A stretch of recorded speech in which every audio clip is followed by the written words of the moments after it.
In the previous video, we discussed the equilibrium constant in gaseous systems. In this one, we are talking about the example, or we are discussing the example questions related to the same. 7.3, which according to the textbook, the PDF textbook that I have, is in page number 202. PCl5, PCl3 and Cl2 are at equilibrium at 500 Kelvin, and they have concentrations of 1.59 molar PCl3, 1.59 molar Cl2 and 1.41 molar PCl5. We need to calculate Kc for this particular reaction.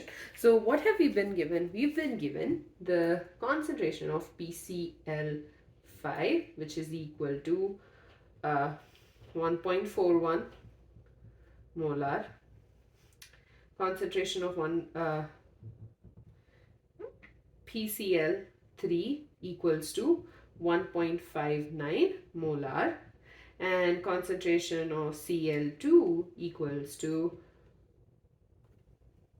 1.59 molar.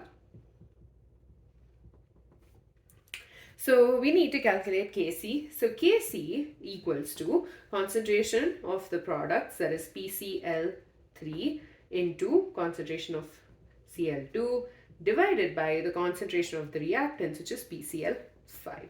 And since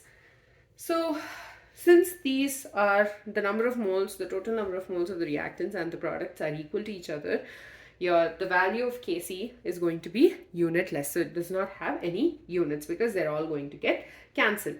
So we have 1.59 into 1.59, right, divided by, oh no, sorry, they won't get cancelled. You will be left with 1 molar. So I am planning to put a video talking about the units of Kc and Kp, and in that I will explain it in detail. But here you will be left with m to the power minus 1 into 1.41.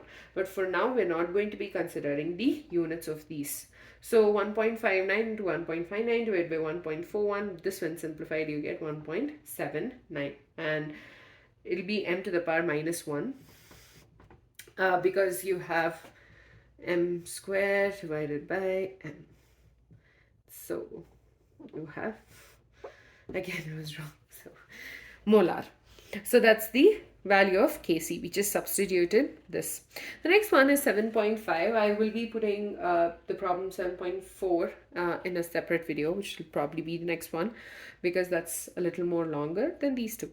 So for the equilibrium, we've been given a particular reaction. So we've been given the value of Kc as 3.75 into 10 to the power minus 6 at 1069 Kelvin. We need to calculate the value of Kp. So first of all, we've been given, let's write down what's given to us. 3.75 into 10 to the power minus 6. Temperature equals to 1069 Kelvin. Now, we need to calculate the value of Kp. So if you watched the previous videos, you know Kp equals to Kc to the power into RT to the power delta N, where delta N equals to the total number of moles of the products minus the number of moles of the reactants. So the total number of moles of the products is going to be 3 minus 2, that is equal to 3 minus 2, that is equal to 1, because 2 plus 1, that is our products, the total number of moles, and the number of moles of the reactants is 2. So basically 2 plus 1 minus 2, that's equal to 1. So delta N equals to 1. So Kp will be equal to Kc into RT to the power 1. Okay. So we know that the value of R equals to 0.0831. T is the temperature, that is 1069. So we're just going to substitute all of it. So 3.75 into 10 to the power minus 6 into R, 0.0831 into 1069. So when we substitute and simplify this, we get 0.033.